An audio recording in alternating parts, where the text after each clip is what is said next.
আপনারা তো অনেকবার ডিম রান্না করেছেন, কিন্তু এইভাবে কাঁচা ডিম প্রেসার কুকারে দিয়ে তার সাথে সব উপকরণ একসাথে দিয়ে এই রেসিপিটা কখনো চেষ্টা করে দেখেছেন? এটা এতটাই ঝালঝাল সুস্বাদু হয় যে আপনি আগে হয়তো কখনোই খাননি, কিন্তু একবার বানিয়ে ফেললে এবার থেকে সব সময় এভাবেই বানাবেন। এটা খুব কম সময়ে হয়ে যায় এবং এত সুস্বাদু হয় যে কল্পনাও করতে পারবেন না। তাই পুরো ভিডিওটা মন দিয়ে দেখে নিন আমি কিভাবে এত কম সময়ে এত অসাধারণ একটা রেসিপি বানাই।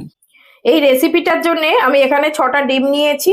এই ডিমটা ভালো করে পরিষ্কার করে নেব, তাই জন্য এখানে জল দিয়ে দিচ্ছি। একটু বেশি পরিমাণে জল দিয়ে দিলাম। এতে হাফ চামচ এটা বেকিং সোডা দিয়ে দিচ্ছি, 1 চামচ ভিনেগার দিয়ে দিলাম, আর 1 চামচ লবণ দিয়ে দিচ্ছি। এই লবণ আর ভিনেগার দিয়ে ডিমগুলোকে খুব ভালো করে পরিষ্কার করে নেব। এটা খুব ভালো করে পরিষ্কার করে নেওয়া খুব দরকার, কারণ হচ্ছে আমি ডিম আর সবজি যেহেতু আমি একসঙ্গে সব রান্না করব, সেই জন্যে এই ডিমে প্রচুর ময়লা থাকে, জীবাণু থাকে, সেইগুলোকে পরিষ্কার করে নিতে হবে। এটা আপনারা চাইলে 1 মিনিট রেখেও দিতে পারেন এই জলের মধ্যে। তো আমি ভালো করে রগড়ে ধুয়ে আবার প্লেন জলে 2-3 বার করে ধুয়ে নেব। ডিমটা আমি খুব ভালো করে ধুয়ে পরিষ্কার করে নিয়েছি, দেখুন এইরকম করে পরিষ্কার করে নিতে হবে। এখানে গ্যাসের উপরে একটা প্রেসার কুকার আমি বসিয়ে দিয়েছি। এবার এই প্রেসার কুকারের মধ্যে আমি এই ডিম একে একে দিয়ে দেব।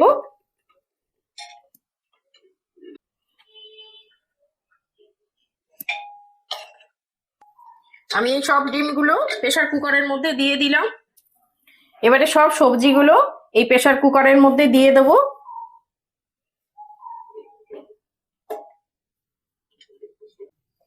এখানে 2টো টমেটো, মিডিয়াম সাইজের টমেটো দিয়ে দিলাম কেটে, আর 2টো মিডিয়াম সাইজের পেঁয়াজ 2 ফালি করে দিয়ে দিলাম এর মধ্যে,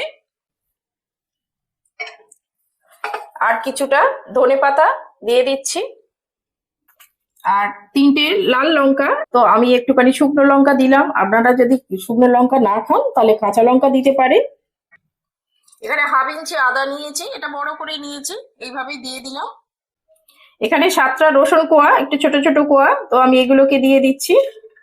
লবঙ্গ আর কয়েকটা গোলমরিচ দিয়ে দিলাম ঝালের জন্যে। এবার আমি এখানে 1 গ্লাস পরিমাণে জল দিয়ে দিলাম। এবার আমি এই প্রেসার কুকারে ঢাকনাটা বন্ধ করে দেব। এই ঢাকনাটা বন্ধ করে দিয়ে আমি এখানে একটা সিটি মেরে নেব। আপনারা ভাবছেন তো যে প্রেসার কুকারের মধ্যে সবকিছু দিয়ে কি করে রান্না হবে, তো আপনারা শুরু থেকে শেষ পর্যন্ত দেখতে থাকুন, আপনাদের খুব ভালো লাগবে, আর এটা একটা দারুণ রেসিপি তৈরি হবে। এটা একটা সিটি মেরে নিয়েছি আর আমার পুরোপুরি ঠান্ডা হয়ে গেছে। এবার আমি এটা খুলে নেব। এখানে দেখুন সব সিদ্ধ হয়ে গেছে, আর একদম কি সুন্দর দেখুন ডিমগুলো একদম ফাটেনি, সব গোটা গোটা আছে। এবার আমি এই ডিমগুলোকে সবগুলোকে তুলে নেব।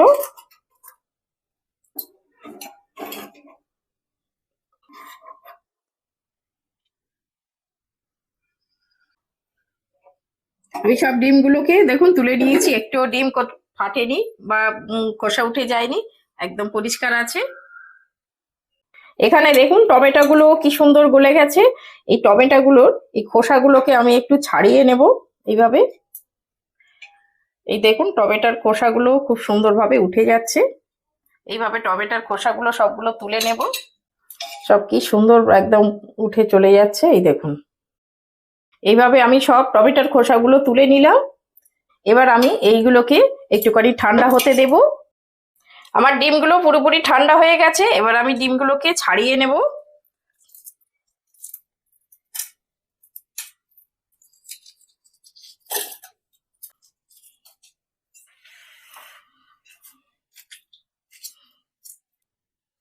আমি সব ডিমগুলো ছাড়িয়ে পরিষ্কার করে নিয়েছি।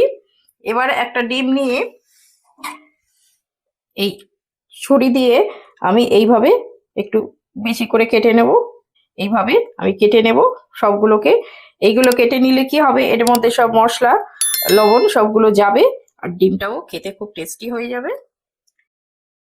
এগুলো আমার পুরোপুরি ঠান্ডা হয়ে গেছে। এখানে একটা মিক্সির জার নিয়ে নিয়েছি। এবার এই মিক্সির জারের মধ্যে এগুলো সবগুলোকে তুলে দেবো, এর মধ্যে দিয়ে একটা মিহি পেস্ট বানিয়ে নেব। এই সবগুলো আমি এর মধ্যে দিয়ে দিলাম, এতে আমি বেশি জল দিলাম না।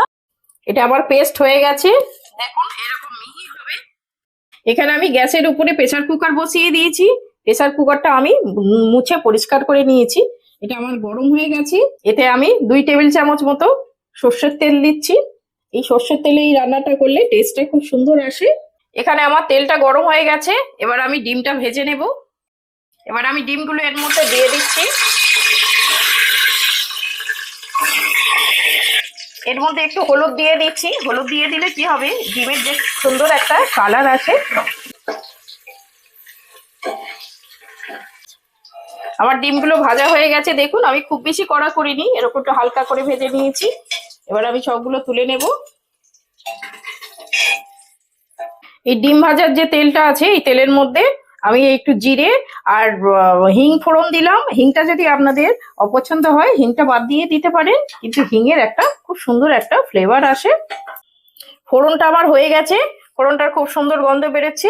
এখানে আমি ধনে গুঁড়ো 1 চামচ নিয়েছি, এটা দিয়ে দিলাম। 1/2 চামচ হলুদ গুঁড়ো দিয়ে দিলাম। এইটা একটু নাড়াচাড়া করে নিলাম মশলাগুলো, শুকনো মশলা। এবার যেটা পেস্ট করেছিলাম এটা আমি এবার ঢেলে দেব।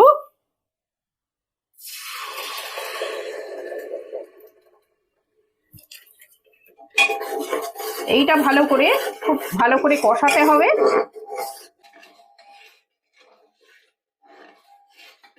এটা প্রেসার কুকারের মধ্যে যে সিদ্ধ জলটা ছিল, সেই জলটাও আমি ফেলবো না, এটা খুব ফ্লেভার জল, এটাও দিয়ে দিচ্ছি। দিয়ে আমি আরো 2-3 মিনিট ফুটিয়ে নেব।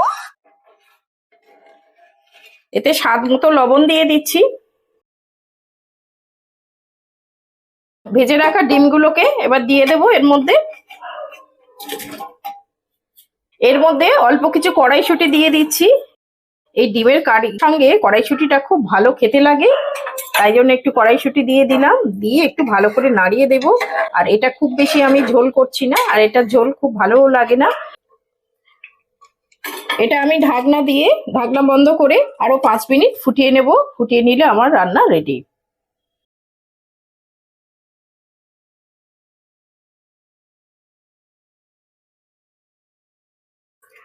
এটা আমার হয়ে গেছে, আমি 5 মিনিট একটু ফুটিয়ে নিয়েছি, দেখুন এইরকমই হবে। এবার এই গরম মশলা 1/2 চামচ একটু দিয়ে দিলাম এর মধ্যে। কিছুটা ধনে পাতা ছড়িয়ে দিচ্ছি, এই ধনে পাতার ফ্লেভারটা খুব সুন্দর আসে। দিয়ে একটু ভালো করে নাড়িয়ে দেব। দেখুন কত সুন্দর হয়েছে। দেখলেন তো প্রেসার কুকারে কত কম সময়ে এই রেসিপিটা বানিয়ে নিলাম। আর এই রেসিপিটা আপনাদের হাতে যদি খুব কম সময় থাকে, এই রেসিপিটা বানিয়ে নেবেন, আর খেতে অসাধারণ লাগে। আমি একটা বাটিতে নামিয়ে নিয়েছি, দেখুন কত সুন্দর হয়েছে, কত সুন্দর কালার, আর দেখতে তো দারুণ হয়েছে, আর খেতে অসাধারণ হবে। এটা ভাত, রুটি, নান সবকিছুর সঙ্গেই খেতে পারবেন। আর এইভাবে খুব কম সময়ে বাড়িতে একবার বানিয়ে খেয়ে দেখুন, সবার খুব ভালো লাগবে। এই নাও দেখো, আজকের একদম নতুন পদ্ধতিতে প্রেসার কুকারে ডিম রান্না করেছি। প্রেসার কুকারে ডিম রান্না করো? হ্যাঁ, ডিম তো আমি অনেকবার রান্না করেছি, কিন্তু আজকের একদম প্রেসার কুকারে নতুন পদ্ধতিতে রান্না করেছি। খেয়ে দেখো কেমন টেস্ট হয়েছে। কালারটা খুব সুন্দর হয়েছে। হ্যাঁ, এবার খেয়ে দেখো টেস্ট কেমন হয়েছে। দারুণ টেস্ট হয়েছে। দারুণ টেস্ট হয়েছে। এটা একটা অন্য রকম পদ্ধতিতেই বানালাম, আর এটা খুব কম সময়ের মধ্যে হয়ে যায়।